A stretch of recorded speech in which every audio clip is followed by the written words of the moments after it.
What's up? Hello. Tyler, Keith, Plugged On. We're here. We're going to do a review of Game of Thrones Season 8. The whole thing. Yes. All 6 episodes are out. You can watch them. And there will absolutely be spoilers in this. 100%. Like, it's much... I don't know. For whatever reason, I always feel like it's much harder to talk about TV and not get into spoilers than it is movies. Yeah. Like, I don't know. It just, for whatever reason, it just is. Mm-hmm. Yeah. Game of Thrones Season 8 had a lot of expectations. There was a lot of hype going into it. And Game of Thrones is my favorite show. You know, I've absolutely adored all 7 seasons up to this point. So, yeah. I think it's still... If it, spoiler for how maybe this review is going to go, I think it's still my favorite show. It's just... It probably is for me, too. Still, it laxed down a little bit. Yeah. We'll get into more detail, at least on my part with the whole thing. Is that it's not that I don't like the events that happened. It's the fact of how very the pace of it is what is the problem. I don't think there's necessarily many wrong character beats with the show or story progressions, maybe 1 or 2, but for the most part, it's just there's a lot of again, just rushed pacing issues. Yeah, basically what the whole issue is. Yeah, pretty much. And I'm kind of the same way. It's not really what happened; it's how it got there, sort of thing. For the most part, for me, and the show it needed more time. It needed a few more episodes, especially this final season. And look, I get Star Wars is around the corner. I get you don't want to do this show for your whole fucking life. I get you don't, and I'm not even saying they have to go beyond 8 seasons. It just needed extra episodes. Honestly, it needed the full 10 episodes. Honestly, another episode in between the Long Night and the Bells, and then I would say an additional episode at the end. Honestly, I think 2 more episodes would have been the sweet spot. Yeah, like it would have been 8 episodes would have been great. It would have been just because it's just like a lot of the things that happen, the payoff just.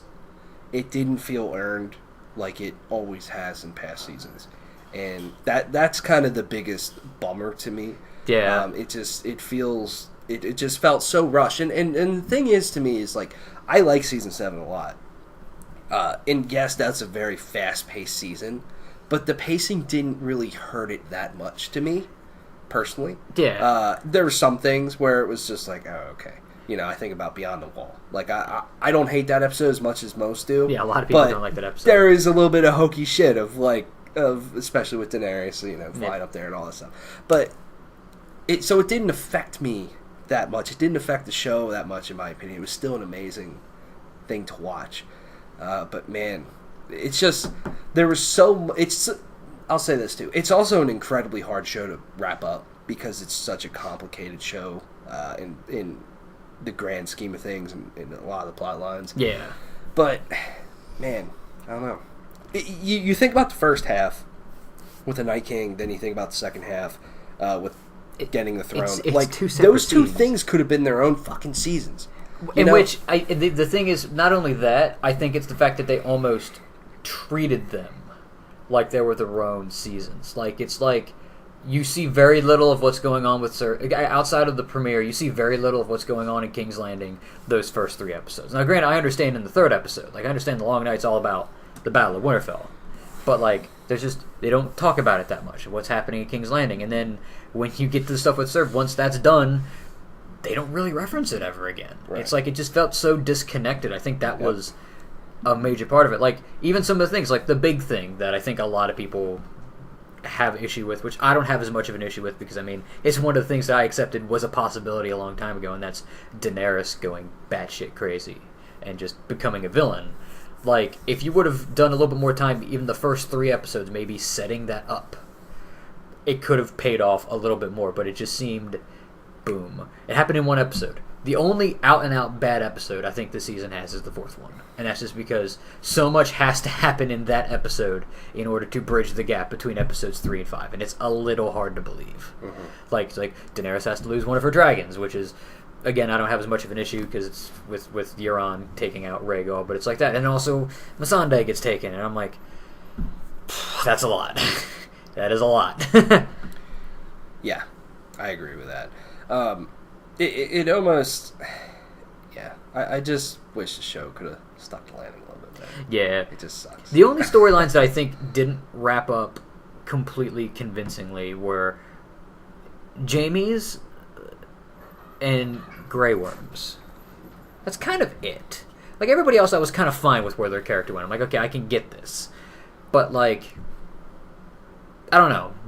Jaime and Grey Worm didn't make too much sense to me in some ways. At least, like... How did Grey Worms... It's just, like, the fact that, like... I feel like in some ways, just from how I've seen his character work, I would have maybe thought there would have been a little bit... Like, not, like, necessarily against, like, the Lannister soldiers. He can be heartless against them, but it's, like, no remorse over the fact that these people who, maybe through some manner of thinking, were prisoners or slaves to Cersei, being used as cattle in King's Landing, and the fact that they're all dead didn't bother him at all. I got you. Like, that's sort of what it is. And, like, just showing, like, a moment, or just the fact that he's just an unadulterated asshole, the final episode. I'm like, ugh. Yeah. Like, I don't know, man. Did you have to go this far with it? Like, that's just it. Yeah. The stuff with Jaime, they could have easily just added, like, an additional dialogue stuff to make his choice seem a little bit more true to his character. But it just seemed like they, in some ways, just flushed a lot of character development down the toilet. In some ways. A lot of characters they did, I think. And that's why I just think the show needed more time. But, like, with Jaime, I think his character, even though he is kind of a piece of shit most of the show, I thought he was incredible to watch. And seeing his... I mean, one of my favorite moments of Game of Thrones, period, is when he leaves Cersei. Yeah, that's a It's great amazing. moment. It's an amazing moment. The music's amazing, and then right after, you know, the snow starts falling in King's Landing. It's like it's such a amazing thing, and I get him coming back to Cersei, but You could have framed how it differently. quickly it happened. You know, him being with Brienne, I get, but I also feel like the way that happened was weird. Yeah. Was kind of... It felt very, like, uncomfortable to me. And that all happened in one episode. That's what I mean about this episode 4 being the worst one. Like, And a it's lot of like- stuff has to happen. I get it. And I get that, like, Jaime's not a good person. In him leaving Cersei and then helping to fight the army of the dead's probably one of the best things he did. So I get him going back to Cersei because he has this addiction to her. You know, it's unescapable for him. But man, just how quickly it happened, it was just like, okay. Or they could have framed it better. Like, you could have it literally just had a line with him and Tyrion, like, despite, you know, everything, I think she can still be saved. You know what I mean? Like, just have him to see that he's still a good person. Like, that him flashing out at Brienne was more so that he could get her to leave him alone so he could leave. Mm-hmm. Like, you know, I feel like another line like that. They've easily could have added just an additional line about Bran, because even though I kind of predicted it, half as a joke, half seriously, you know, about Bran eventually becoming the king of Westeros. You know, I mean, they also used a framing device that I didn't think they would use. There's an easier way to explain him becoming the king of Westeros. Jon's the rightful heir. He's arrested. He's no longer, you know, eligible. Bran is his oldest living male relative. Boom.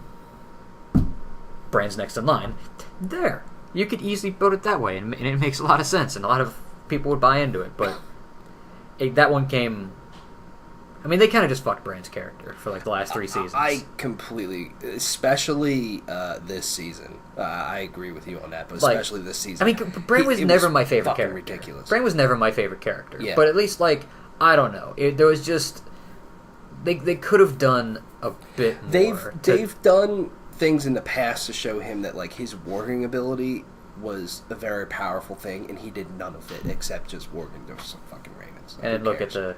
He could have, like warged into a dragon, and that would have been cool. Yeah, like, there's so much he could have done that they just kind of They botched. Also, and it's such a weird thing to get into because it's more of like the Star Wars effect of it didn't go the way that I wanted it to go. Mm-hmm. The thing with Jon being the rightful heir, being Rhaegar Targaryen, being his son.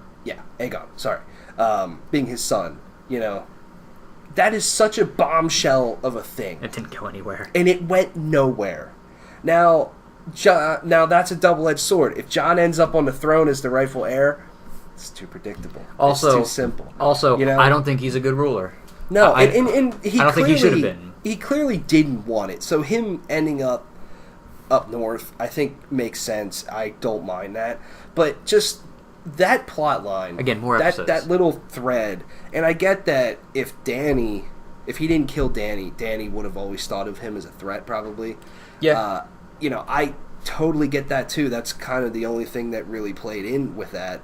But it's almost like the show would have been better off if they didn't even introduce that. Yeah, I mean, I don't know. I mean, who knows? It's just me. One of the things that I also like when a lot of people are like, they've ruined the source material is, I mean, George R. R. Martin's come out and said in interviews that, for the most part, this is how A Song of Ice and Fire is going to go for the last 2 books. Now, again, there's a lot more characters, and characters are in different places than they were, say, at the end of Season 5, or even at the end of Season 4, because that's when they really started to diverge. So, like, and almost in some ways, that seems like the most George R. R. Martin thing to happen, is that to build up this thing about Jon's parentage and have it not factor. Yeah. And I mean, it could, but it's just, again, with more time, it could feel like, oh. Exactly.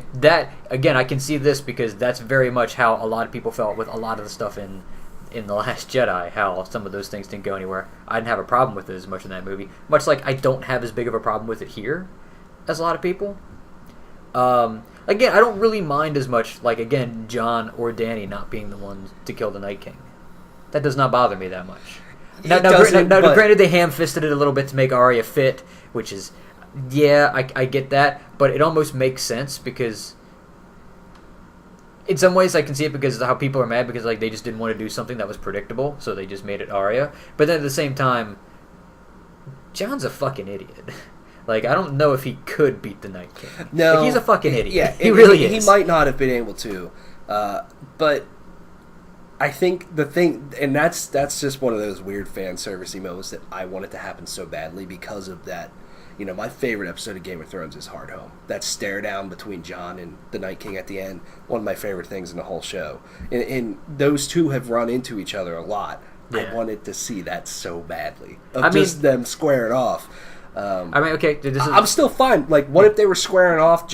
Night King's about to kill Jon, Arya comes out of nowhere and kills him. I'm fine with that. I just wanted to see that so bad. or here's a thought of how they could frame it. Episode 2, Jon doesn't reveal to Daenerys about his parentage yet because, like, we need to have our focus on this. Jon gets into a duel with the Night King, sort of in that field or whatever. Daenerys, he yells and tells Daenerys, do it. Drogon breathe fire on the Night King. Somehow both of them survive, and that's how she finds out that he's a Targaryen. Yeah, and then he raises the dead, and it's like, ooh, like, boom. Like there's just some things where it's like, and the thing is, which is again, this is one of the worst seasons of Game of Thrones. I don't know if it's the worst. I'm still working on that personally. I don't know if you think it's the worst. Yeah. Okay, Absolutely. I'm still working on that. I mean, I still like a lot of what happens and some of the stuff. I'll figure it out, but I see some of the complaints that people are throwing around online, and some of them are funny, like how there's less dialogue over the seasons. But I'm like, but that's movie making. The thing with movie making is show, don't tell. Mm-hmm. Words suck. If you can show your character doing something, it works 10 times better. Like, exactly. You're just trying to find any excuse ever to just shit on the season. And there's some amazing actors and actresses in this show. And I'd rather to see them act than speak sometimes. And also on that note, here's the thing. A lot of people worked hard on this show, and which, granted, whatever, it was, Benioff and Weiss, and it was their decision to make this short. But even then, for a show like this to wrap up even remotely close to as well as it did it is a miracle that any movie or TV show gets made. How much work and how hard it is. It is a miracle that any of that shit happens. So, I mean, to some level, it's like they worked hard. It's not what we thought, and maybe it has some shortcomings and whatever. But I think that I think it's alright. totally get that argument of, there's a lot of people that work hard. I don't want to shit all over them either. But there's a lot of people that worked hard on Endgame. Yeah. There's a lot of people that worked hard on the ending of Breaking Bad and The Leftovers and so many TV shows that did stick the fucking landing. You know what I mean? I'll give you that. I get that. It's still it's just the pacing system. Honestly, that's, again, in my opinion, outside of that, that's the only major problem. It's that, and I think it might tie with the pacing. There's a lot of really nitpicky, just dumb shit in the whole season that just drives me fucking crazy. Let's just really quickly run through episode by episode, and maybe we'll just share what our favorite episode was of the whole season. The premiere was Winterfell. A lot of reunions in that episode. I think that's a cool episode. It's a cool episode. In the grand scheme of things, it feels a little bit like a waste of time. Yeah, especially because, again, like we were mentioning earlier, or one of us did, and I might have, how separate the first half of the season feels with the second half, and thus very little plot development happens in the first half of the season. That could potentially be because they spend so much time on some of these reunions. Now, some of that would make sense, but it's like, I mean, you can squeeze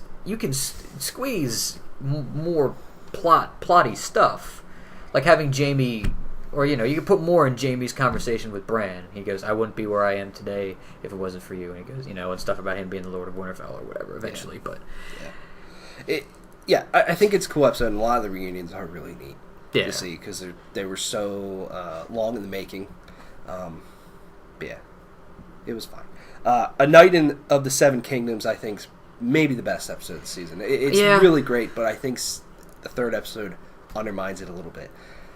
Personally. Yeah, just because they set there's up some amazing. They set up that everybody can die, and then I mean, one of my favorite things of the whole season, and a payoff that felt earned, was Brienne getting knighted by Jaime.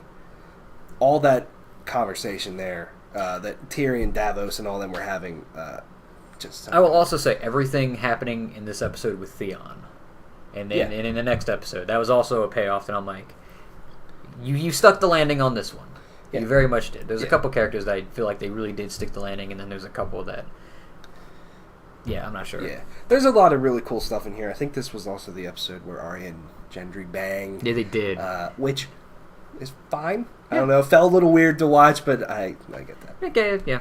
I think that was kind of the point, maybe. But yeah. So that was a really cool episode. Then you get to the Long Night. Finally, the long-awaited battle of Winterfell, I think with the Night King. Yeah, and I think as a whole, outside of maybe the fact that nobody really too important dies, except for maybe Theon. I think you maybe make the case for Theon being maybe Jorah, like those two. But even then, they're not the biggest main characters, but they're main characters.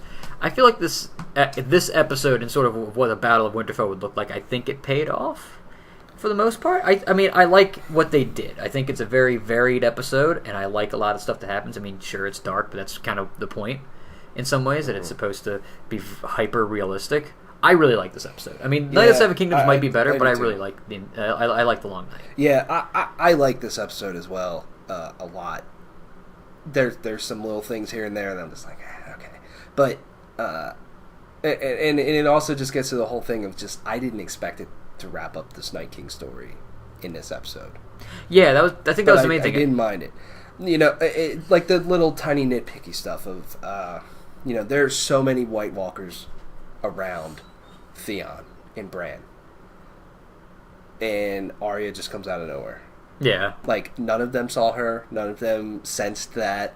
Like, okay, really, Bran completely useless the whole episode. And I get the whole point was to draw the Night King to him, but I just feel like he could have done something. The Dothraki going out there, while absolutely fucking amazing when they were charging out, the music, one of the coolest shots of the whole show, and all the lights going out, up the shot where Dany and Jon are up kind of in the mountains a little bit, just watching, and you see them all charging. So good. I just think that whole thing was just dumb as shit in the grand scheme of things. Then you have the actual writer saying that's the end of the Dothraki, and then they keep multiplying by the end.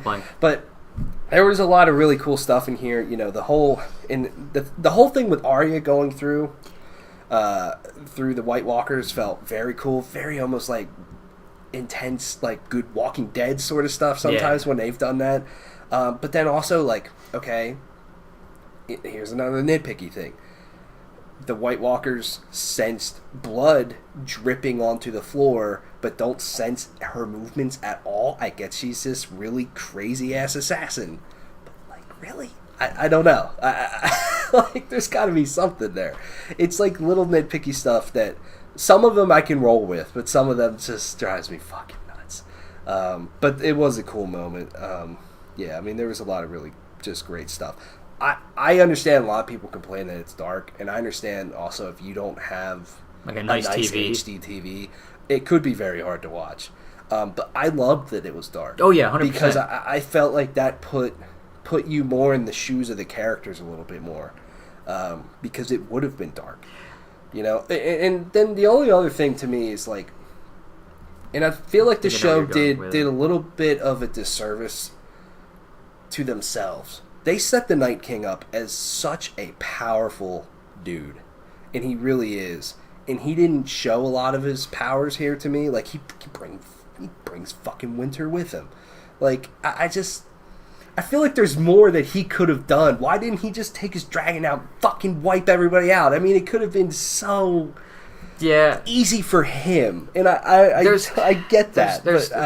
I get it because it's a weird plot thing. It's and then also the fact that, like, again, we were saying, like, so few, like, main characters die, yet they're like impossibly swarmed all the time.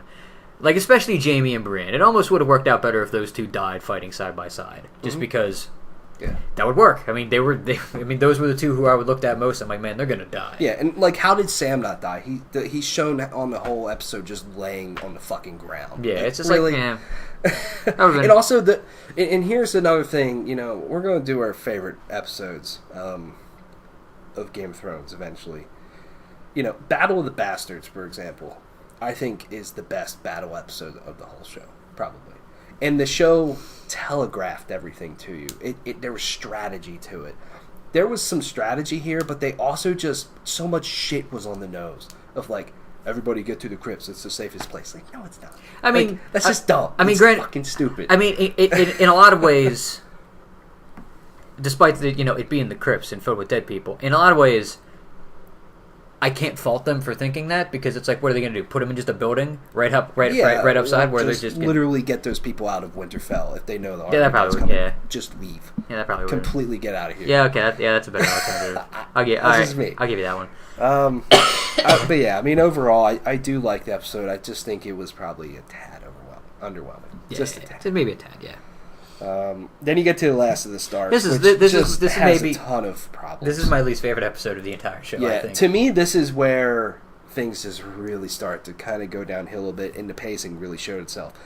Probably the biggest thing of this is Dany's second dragon getting killed, which was like, how did she not see them? How did the dragons not see them? See the Iron Fleet out there? Why, when one went down, Dany just flies away? Why did she not just go around and flank them and burn half that fucking fleet if in episode 5 the Bells taking out the entire Iron Fleet was that easy? Like, it almost would it almost would have just made sense if she would have just burned shit. If like, I think it was the simple fact that for whatever reason they decided they needed to have Euron there. If they wouldn't have had him there, boom, she could do that. Yeah. One ship escapes, Missandei got captured. Which, that's another thing. The fact that both those things happen in the same episode. I'm like, man, you're really trying to sell this thing that Daenerys is losing it, or that she's gonna lose it. Like, she's like, watching the next episode. I'm like, she's definitely gonna lose it. Yeah. Which, and it's just like the pacing of like certain things. Like, I don't know. No offense. I feel like since Bran's not human, I feel like Sansa and Arya should have known already of who Jon was, whether they would have somehow found out earlier or something, or. It's just a lot of things with this episode. Yeah. Like we mentioned, the stuff with Jaime and Brienne is very, very forced development. I like the stuff, and it's what the best part of this episode though was between Tyrion and Varys. Yeah. Also, another thing that I love, which is maybe one of the lone shining moments of brilliance in this episode, is like in the beginning, the stuff with Gendry. and Daenerys. Mm-hmm. Like that's the good like kind of Game of Thrones. Like she's like, look, I'm making a loyal ally. Look at me doing this, and then Gendry going off and asking Arya to marry him. Like this all makes sense. Cool, this is good, and it's well paced and it works. And then it's just and like the whole celebration party sort of thing was kind of fun. Especially Tormund. Tormund's great. just funny. He's always the best. But yeah, it's just, and then also, they pretty much show that Dany has like no Unsullied left at the end. Then all of a sudden she has a lot left. Now, the show could have alleviated that sort of thing by just having some sort of line of dialogue saying that she's only going to take so much Unsullied because it's more of a meeting than an actual battle sort of thing. But they didn't say any of that. Or even like just say like a thing if you want to set up her as her being like a mad, angry dictator. Just set up a thing where all of a sudden after the battle, a bunch of Unsullied show up to Winterfell, and she goes, "Oh yeah, I was never going to bring all my Unsullied," and they're like, "We lost so many people. You could have something like that." If you wanted to convey her being, going crazy, that would have been a good way to do it. Yeah. There's like a lot of things where it's like one line of dialogue, or just like one extra scene would fix like these things. Yeah. Yeah, like, and also to me, and this is just me personally, like it's such an un-Cersei move to have the dragon sitting out there and all of these what are they called? The harpoon Scorpions. things. The scorpions. All these scorpions lining there, and the dragon's just out in the open, and Cersei just doesn't do anything. Doesn't shoot it. Yeah. Are you, like, I don't know. They fumbled the ball on wrapping up Cersei so fucking bad. She peaked at the end of episode, or at the end of season 6, and man, they just. And she was alright season 7. She was alright, but this season, awful. I think the first half of I think episode 3 and episode 7 specifically of last season were her best episodes. The Queen's Justice and the Dragon and the Wolf is where Queen's Justice is good. Yeah. Mm-hmm. Because the Queen's Justice is one of my favorite episodes of the show. But man, they just really blew it this season with her. When we get, I'll explain something with the bells. They could have made it work so much better. Like why she didn't kill the dragon. There's like easy ways to explain that. To me, it also seems like they wrote the script and they were writing so much, and then they changed things, but then didn't go back and change other things. Like I don't know. But yeah, the last of the Starks not the greatest. No. Missandei gets killed. Dany's like, I gotta do something. And also, Missandei's now just vengeful. Like she's just like burn them all, and I'm like, all right, that's not good. Mm-hmm. Yeah. So then we get to the bells. Probably the most polarizing episode of Game of Thrones. I truly think with this episode, you like it or you hate it. I like it. So, this is the episode where it's basically Battle of King's Landing in a way. Dany goes mad. She wipes out the Golden Company incredibly easy, which was cool to watch. She takes out all the scorpions on the walls, which was cool. But it's just kind of crazy how the accuracy that they had in episode 4 was just not even remotely there at all. It makes it a little hard to believe it. Yeah. The whole Iron Fleet's out there. She destroys the whole fucking thing, and nothing happens with that. It's just like, okay, all right. While cool, it could have been cooler. It could have felt better. But the show set it up to almost make it a little unbelievable. A little bit. Like again, there's a couple things would have helped fix it. But so, Tyrion played it up of when you hear the bells, they've surrendered. They're not going to follow Cersei anymore. You win. You get King's Landing. It's over. And so you hear the bells, and it is a very intense moment of like, oh shit, what's about to happen? But then Dany says, fuck it, I'm going to destroy all of King's Landing and kill thousands and thousands and thousands of people. Well, hell breaks loose with Grey Worm. And I think this was, in a weird way, Jon's realization to not really follow Dany at all. This episode, though, like, I like this episode. I do too. It's just, once again, the payoff just wasn't earned. Dany going mad just felt a little too sudden. Like, they tried to make it throughout the whole season that her back's against the wall, not many people are supporting her anymore. There's, they're plotting to kill her. Varys was plotting to poison her and stuff. Like, again, I get that. An understated moment. They should have played that up a little bit more. Yeah, definitely. But I don't mind the twist. It's just how it got to that twist. I'm like, okay. I mean, Dany was on the edge so many times throughout the whole fucking show. And a lot, she had very smart advisors to talk her off the ledge and do the right thing. But yeah, I don't know. It just didn't feel as it should to me. I didn't have as much of a problem with it because I saw a thing of a great comparison where how Daenerys is much like an abusive partner. How you see these moments where she's, not exactly a good person, but you write them off. You know what I mean? It's like, it's fine. She's doing it. She's doing it for a good reason. Those people deserved it. And it's sort of like this thing you keep explaining it away. The fact that she went back on a deal with a dude and sold a dragon and then just immediately turned around and burned him. Now, was he a bad dude? Yeah. But it's like that was still objectively not a great thing she did. She crucified 100 masters. When she didn't need to. I just think that if they would have sprinkled a little bit more throughout the season of just maybe her anger getting the better of her, and again, and there's like another cool moment where it's like, oh, is this going to play into it when you see little pockets of wildfire going off in the city? I'm like, it would have been much better it would have been a much more compelling thing if she flew to the Red Keep when she starts to get angry, and you see Cersei there, and as Drogon's about to get there and whatnot, Cersei smiles. She tries to burn the Red Keep. Boom, it blows up with wildfire, and then wildfire starts blowing up around the city. And I'm like, that'd be so much that would explain, Cersei not killing the dragon. Because then it's like, hey, now the people aren't going to follow you because they think you did this. Yeah, definitely. It would have been a much more powerful turn. It would have been much more powerful in a very Cersei sort of thing. If I can't have the throne, you're not going to have it. And it would have almost been a much more compelling thing of maybe have Daenerys be like, oh my god, what did I do? But this is what I had to do to win the throne. This is what I have to be. And it's like, boom. It would have just worked a lot better, I think. I mean, it was all laid out for them, but they decided to just have this twist to have a twist. Yeah. I don't know. Game of Thrones had a lot of twists to it. I get that, but a lot of them were very good. Yeah. In this one, personally to me, just wasn't as earned. But I will say, this is one of the most beautifully shot and directed episodes of the whole show. I mean, there's some absolutely haunting stuff. I love that they kept most of the action on the ground with the people where it would be the most horrifying, not really focusing on Dany. She's just flying around burning shit, but it's all on the ground that they kept everything. I really also like following that. Arya. That's probably one of my favorite sequences ever. Just how they follow her through the And then Clegane Bowl. That was cool as well. That was cool. Cool stuff. That was I cringed at that one when the mountain started. I'm like no, and then I'm just like yes. I'm like, okay, you know what? And then I'm like, all right, that's the only way that could end. Yeah, I'm like, well, but damn.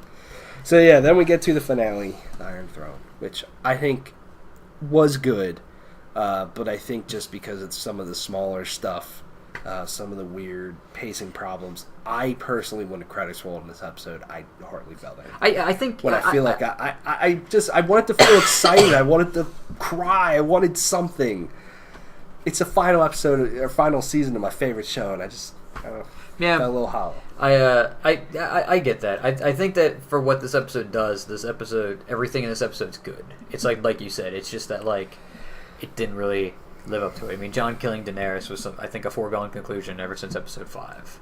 Yeah. The only thing I thought was Drogon let him live for whatever reason. I mean, Drogon went after the Iron Throne, but burned the Iron Throne. Which was super cheesy. It's a super cheesy thing. Super cheesy. I mean, I've heard I heard arguments from both sides of the thing that Drogon looks at her and he sees that she's stabbed and he sees a throne made of swords and he's dumb and he's like, you did it. But then also, I mean, Dragon is supposed to be really intelligent. Maybe he just knows that's what killed her. You know what I mean? Which again, it's cheesy, but fuck it. Game of Thrones is allowed a cheesy moment here and there. Yeah, I mean, probably my favorite part of the whole episode though was between Jon and Tyrion. That whole conversation was amazing, and that's kind of what I feel in the final season, because it had to move so fast. There was so much it needed to do. Those sort of conversations is what Game of Thrones lost, and that's one thing that made it great. Yeah, is just conversations like that between two characters. The conversations between Tyrion and Varys were just amazing. Tyrion was amazing in this episode. When he finds Cersei and Jaime dead. That was incredible acting performance there. And Jon killing Dany, I think it makes a lot of sense, and I honestly don't think he was going to until she said, you know, something along the lines of John was asking, like, something about the people in making decisions, and she goes, they don't get to choose, sort of thing. I think that's the moment that it clicked with him, like, okay, she's not. I was almost convinced after the last episode that he was going to again say no, and then it was going to be Arya. Yeah, in some I ways. think a lot of people thought that, and that's one thing, like the ending of episode 5, Arya riding out on a horse, like, what was the fucking point of that? But, you know, I think a lot of people thought that, but then also, like, there would have been complaints that was too predictable, you know? Yeah. It's a little bit of a So also, quick rewind, I like how they did Arya in the last episode too, with her, like, choosing to almost again, it's sort of rehashing the decision she made in season 6, but kind of going back to her giving up her request for revenge in a way. I like that. I thought that was really cool. Me too. But I think, you know, the way she ended up was good. I think the way John ended up was yeah. So for the most part. yeah, Sansa's Queen of the North. John's back in the Night Watch. I assume he's immediately reelected the Lord Commander because I think it's all wildlings. I don't think there is a Night Watch, and I don't think he's even going to be on the wall. No, I mean he marched north. He's gonna live up north, which is great for him. Arya's sailing west of Westeros, which is a weird book callback in a way, and then Bran's on the Iron Throne, which again I don't mind. I think that's somewhat cool. That in some ways Game of Thrones only really started because of him. And then he ends up on the Iron Throne. It's like, yeah, why not? Fuck it. But I know some people. That's the thing I think I see people complaining about the least, because you look at the betting odds. Because there's a lot of people who had like betting odds on who was going to end up on the Iron Throne. Surprisingly, Bran was like the top of it, close to the top for like the whole season. I'm like, all right, cool, why not? Yeah. But I do like his small council that he set up. Like, that was a pretty funny scene between all of them. Tyrion's fixing all the chairs and stuff. Like, I did enjoy that. It was it was fine, I guess. Good. I think it's a really good finale to an underwhelming season is what it is. Yeah. Exactly. Essentially what it is. Yeah, I wish I would have felt a little bit more. Last thing I'll say to this episode, one of the coolest shots. Oh. When Dany's walking out, when she lands, and Drogon's fucking wings. Oh, it's so cool. It's so fucking. That's a cool shot. It was amazing. Yeah, I think the only thing was, at least me personally, which maybe it would have made it feel more. You would talk about the Night King not feeling underwhelming. If they would have flip flopped the two arcs. Like, for whatever reason, have to deal with Cersei first, and then have the Night King be the last fight. Yeah, either that or, you know, one of you guys said it when we were going to Slayer of, you know, I think combining the first 2 episodes a little bit more, and then having the Long Night be the season 7 finale would have been way better, because then you could have had season 8 just be this whole thing. Again, I think in the long run, I think because I think it kind of plays into episodes. that. I think Dany should have sailed for Westeros in season 6, because then you can do basically the first. Well, I meant like in the beginning. Okay. In the beginning, so then you basically have like the first 3 or 4 episodes of season 7 in season 6, and then season 7, boom, you can make the season 7 all about fighting the Night King. And all that stuff, and then this season can all be about it. Because granted, I think her Marine storyline dragged on a little bit, in my opinion. It did, and it also got to something that the show just didn't really explore a lot, which was that she wasn't the greatest ruler when she was in Marine. No, she wasn't, and so she might not have made a great ruler. It's also this thing of she makes Tyrion her hand so that he will counsel her and give her because she realizes, I haven't been doing things right, but then she doesn't listen to him. But then also, Tyrion fucks up a lot. It's one of those things that, okay, the last thing I'm going to say that's like a plot contrivance is the fact that she did that it was either kill everybody in King's Landing or take it peacefully is the most bullshit thing that they set up in these whole last 2 seasons. That it's just like, we can't let innocent people die. I'm like, it's fucking war. Innocent people die in war. You can't worry about that. Like, I don't know. That's all I'll say about that. Yeah, I'll say this. The final season was a little bit of a bummer. It had great moments, but there was a lot of just really just dumb shit to me but I still think this show was amazing. Mm-hmm. It had just some of my favorite stuff that I'll never forget, and I don't think there will be anything like this for a very long time. Oh yeah, no. But And also, George R. R. Martin, just please finish the books. wait, next year. He says by next year. He says this time. He says he that. was waiting. I tell you, I'm fucking telling you, he was waiting for the show to be done to be like, cool, I can keep getting money. Except now I get the book money. But Yeah, we'll see. Yeah, let us know what you think of Season 8 of Game of Thrones and the show as a whole. Thanks for watching. See you.